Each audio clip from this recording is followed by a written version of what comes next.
We are a peaceful people. Struggle is we struggle, and we don't look for trouble. Just ask around. But when outside faces from foreign places talk about taking over, we ain't backing down. We ain't giving up no mountains, we ain't giving up no tree, we ain't giving up no river that belongs to we. Not one blue sake, not one rice grain, not one courage, not a blade of grass. This land is all I know. We gonna make it somehow.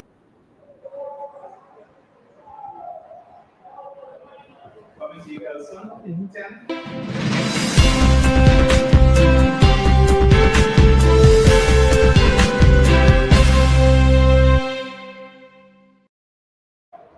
Hello again, Guyana. Welcome back to Budget in Focus.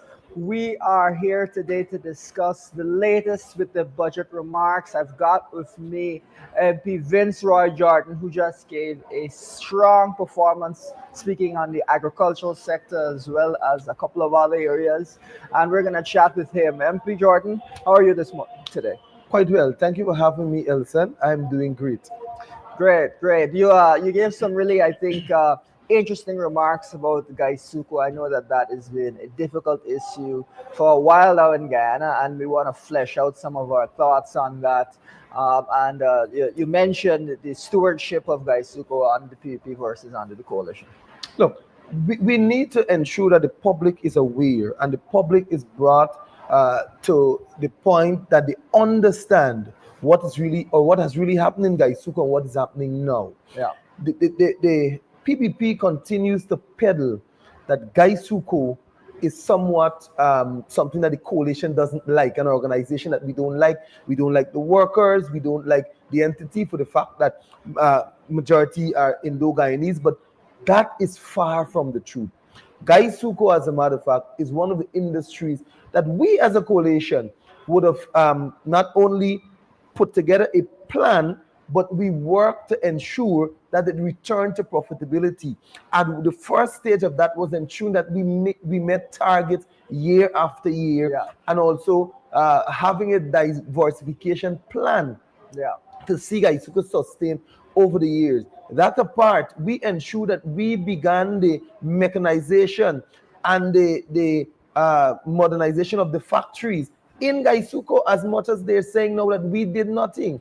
And what we must also understand that the myth that which they run around saying that we dismiss workers and we send home workers because we don't like those in the sugar industry.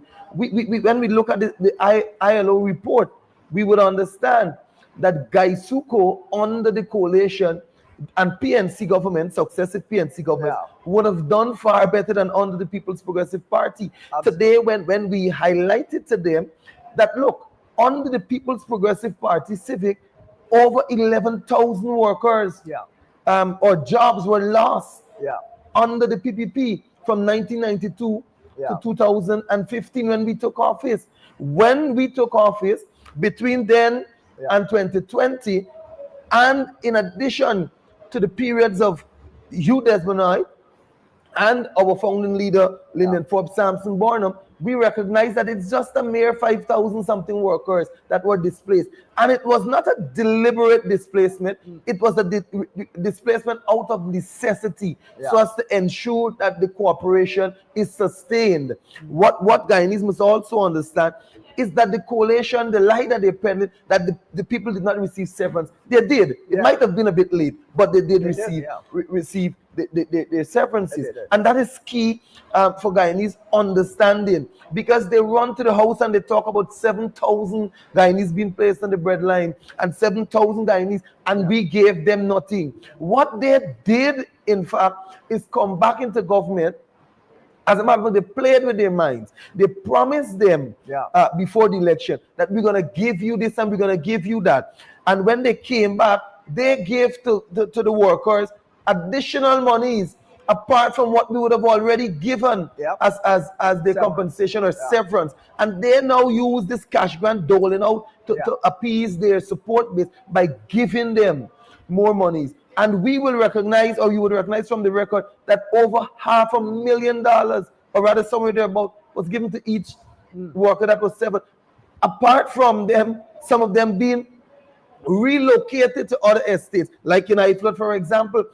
In as much as they were severed, they then started working at Iflot, and they received severance, a job again, and $500,000. Absolutely. And so, the first thing to highlight is that far more jobs were lost under the PPP than under the coalition. The second thing to highlight is that you haven't seen really from this industry any progress in sight, any possibility of it turning around. As we've seen, Gaisuko miss its targets by large margins. Correct. And I want to share with you, I have it here because I did mention to them that look, Gaisuko, the PPP campaign, of course, they use their racial rhetoric and they speak about the coalition being bad for Gaisuko and all of that. On page 13 of their manifesto, they highlighted sugar and what they will do. Sure. I'll read it for Guyanese to understand. And then we can also share it on our page so that they will see. It is the PPP manifesto, boldly colored in red, black, and gold. They said that they will reopen sugar estates. These are the promises.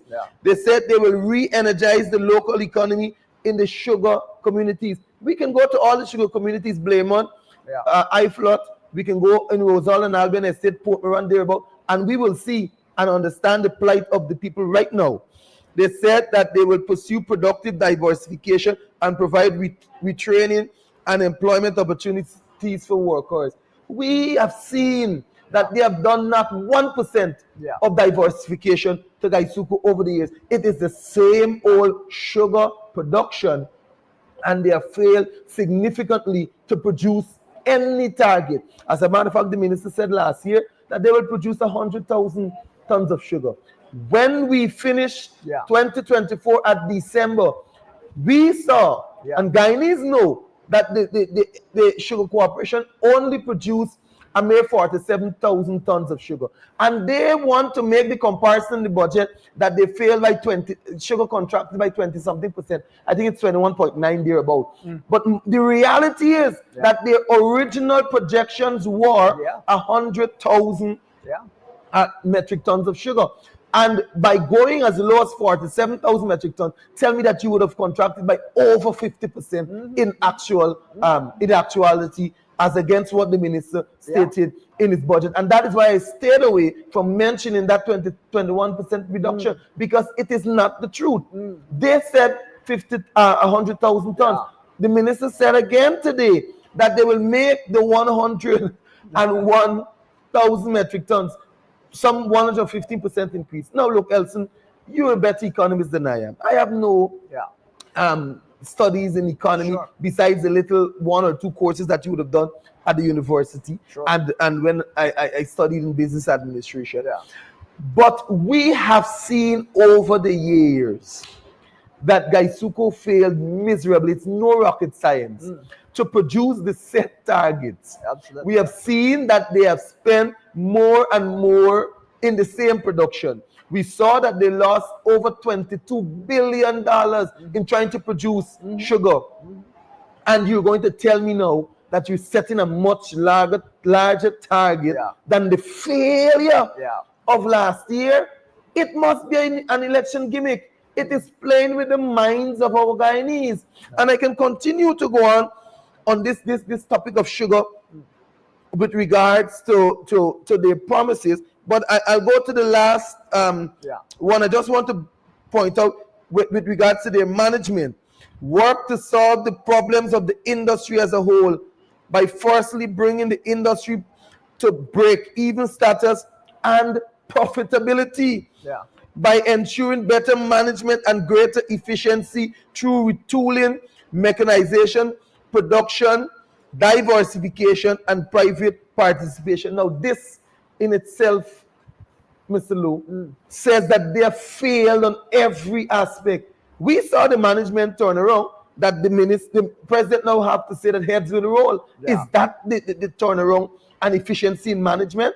We saw the profitability. We have lost $22 billion out of $44 billion that we would have injected into sugar. Is that profitability? Now, these are questions our ordinary Guyanese must ask the PPP operatives when they come around. Stop fooling Guyanese. They must know the truth.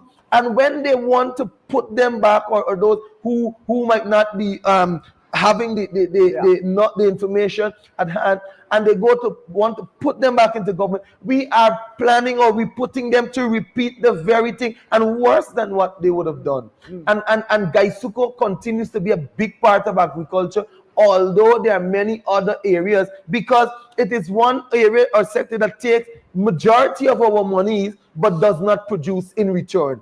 When we look at other crops and all those are areas that we can inject billions of dollars and see the ordinary farmers benefiting and Guyana developing.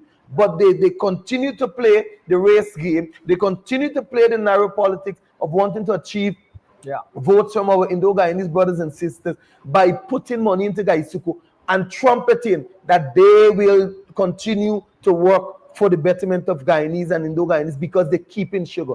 We must understand it is failing. Absolutely. And one of the things that we want to highlight is that Gaisuko workers, we believe, are skilled workers. And it's not that Gaisuko workers will lose employment on us, but rather by diversifying, we'll be able to, first of all, produce more and get a lot of revenue. And second of all, be able to raise the wages of Gaisuko workers by putting them towards productive crops and so on as we build out Gaisuko and transform it. So that is something that is really key, is that the PPP, their plan has been a total and abject failure. That's right. And we believe that diversification can enable Gaisuko to turn around, and that's going to be the focus. One of the other things I wanted us to touch on is this question of the PPP's management of the agriculture sector. We saw, of course, that they, while promising that they would improve agriculture, missed that they could set up a fertilizer plant to benefit from the natural gas and to help our industry to grow. And we've also seen in Guyana that the prices for food have continued to go up and up, even locally produced food, which has led to the cost of living crisis. Comment a bit on the government's inability to get lower food prices and lower agriculture crop prices over their time in office. Look, thank you for saying that, Elson. Upon completing my speech, the minister jumped to say, we come here to talk about bora and bygone and pumpkin and potato and plant.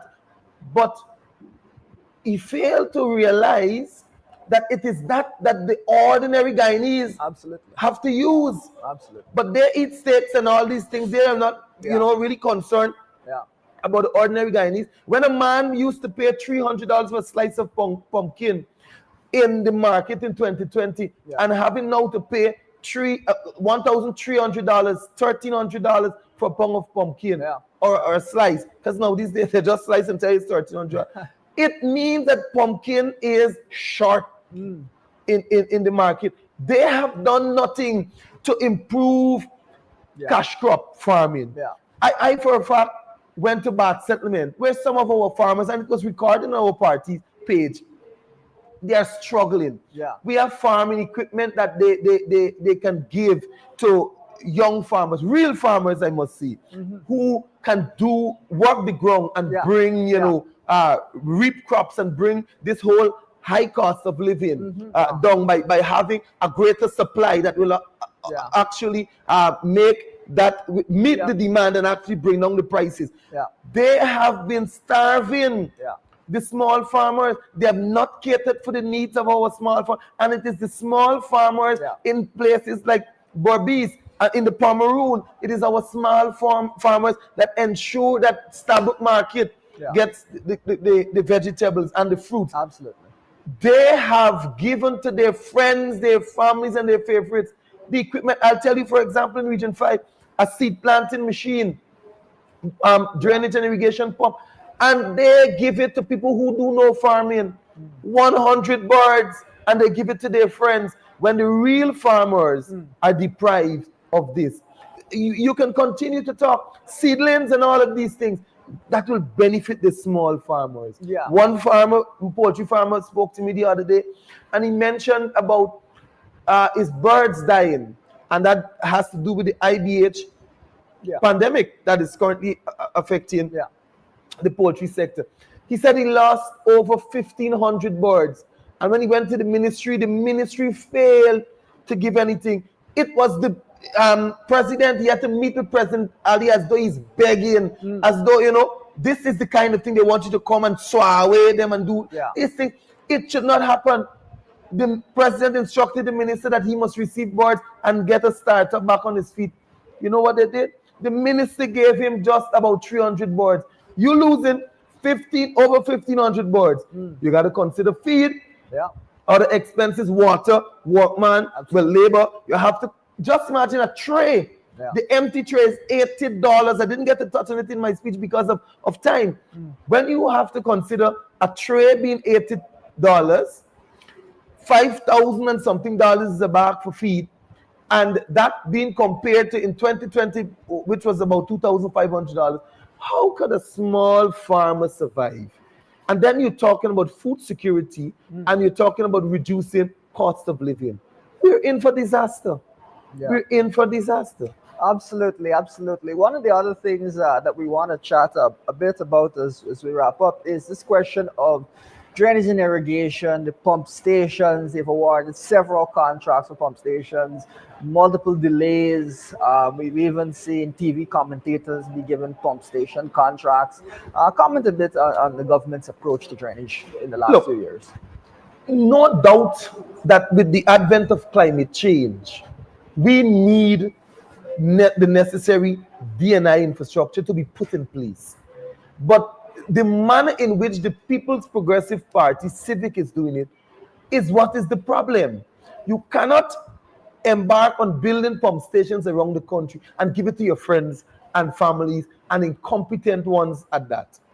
Even if you give it to a friend and they're competent of doing it, the argument might be different. But when you give it to one that a man that even can't speak on his own talk show, you're giving him to be, this is not backyard project where you say I'm gonna build a concrete strip, I'm gonna decide if I'm gonna put steel, I'm gonna decide if I'm gonna put stone. These are projects that will benefit, or they are projects that will stand to national critical infrastructure. You know, and I said to the minister, when it comes to the sluices that are giving way across the country, you check, and we have over a dozen sluices. Many are not being highlighted on the news, but over a dozen sluices, major ones that caused flooding over the last 5 years. Recently in Myconi, you know what he said in heckling is that the main thing that they're doing it's not doing it. It is that you got to do it right. You have to ensure quality. You have to ensure maintenance. And then they blame high tide, spring tide, and all tides. But whether it is high or low tide, once your infrastructure is sound and according to specification, it will not crumble. So these pump stations being built by these friends and families, you have, like for example, the Critic, $800 something million. Today, we can't see the pump station at 50% completion. He has failed miserably.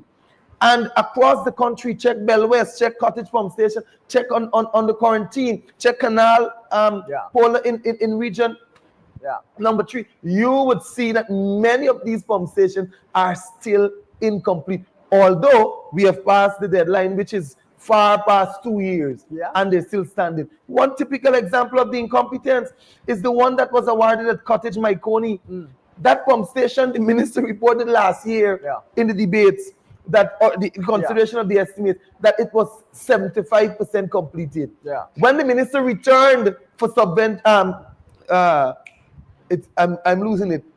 In the latter part of the year for additional monies, the minister then reported that the pump station is 70%. So how can you be 75% in February and then you be 70% in October, November?